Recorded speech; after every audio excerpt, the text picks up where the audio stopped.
ओम शांति। 23 दिसंबर 2020। बाबा की मीठी मीठी मुरली का सार सुनने से पहले बाबा का मीठा हाथ अपने सर पर रखकर अनुभव करते हैं।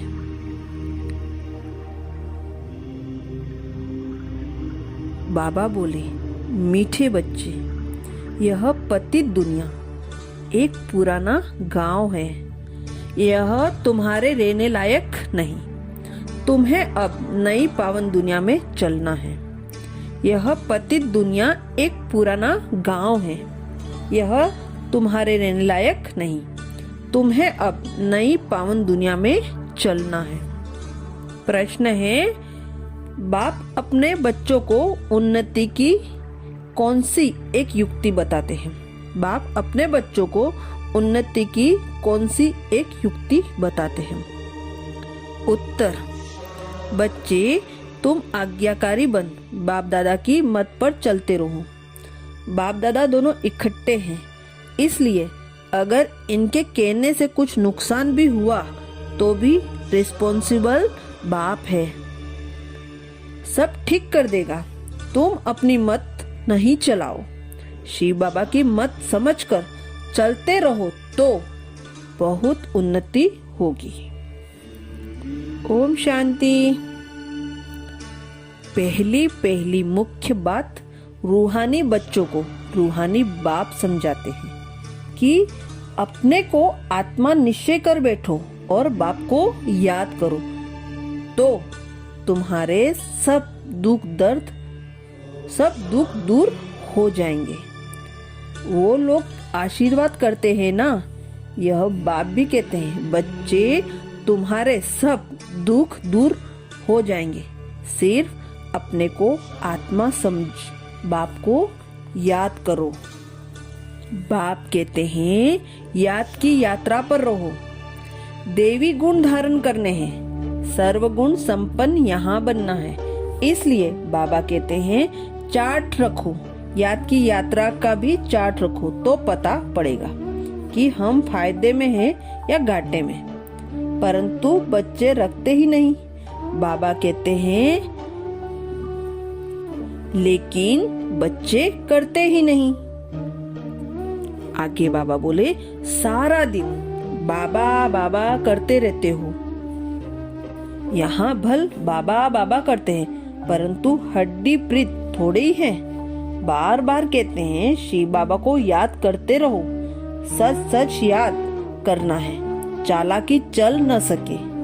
बहुत है जो करते हैं, हम तो शिव बाबा को बहुत याद करते हैं, फिर वह तो उड़ने लग पड़े। बाबा, बस हम तो जाते हैं सर्विस पर, बहुतों का कल्याण करने। जितना बहुतों को पैगाम देंगे उतना याद में रहेंगे। बहुत बच्चियां कहती हैं, बंधन है। अरे, बंधन तो सारी दुनिया को है। बंधन को युक्ति से काटना है। युक्तियां बहुत हैं। समझो, कल मर पड़ते हैं, फिर बच्चे कौन संभालेंगे? जरूर कोई न कोई तो संभालने वाला निकल पड़ते हैं। आगे बाबा बोले, भगवान पढ़ाते हैं, जरा भी किसी की बुद्धि में नहीं बैठता। निराकार भगवान जरूर आएगा। निराकार भगवान जरूर आएगा ना। यह ड्रामा बड़ा वंडरफुल बना हुआ है, उसको तुम जानते हो और पाठ बजा रहे हो। त्रिमूर्ति के चित्र पर भी समझाना पड़े। ब्रह्मा द्वारा स्थापना, विनाश तो ऑटोमेटिकली होना ही है, सिर्फ नाम रख दिया है। यह भी ड्रामा बना हुआ है। मुख्य बात है, अपने को आत्मा समझ, बाप को याद करो तो जंग उतर जाएगी। धारणा के लिए मुख्य सार।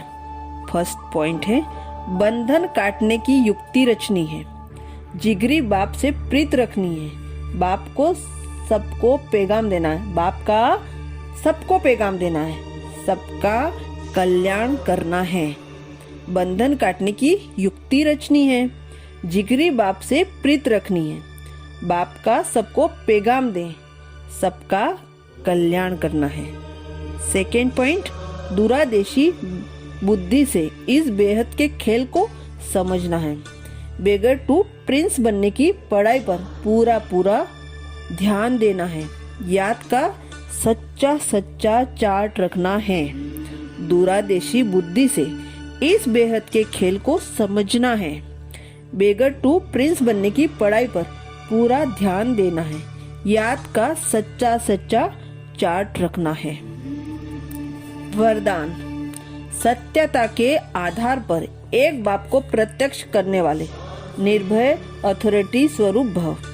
सत्यता के आधार पर एक बाप को प्रत्यक्ष करने वाले निर्भय अथॉरिटी स्वरूप भव। डिटेल में बाबा बोले, सत्यता ही प्रत्यक्ष का आधार है। सत्यता ही प्रत्यक्ष का आधार है।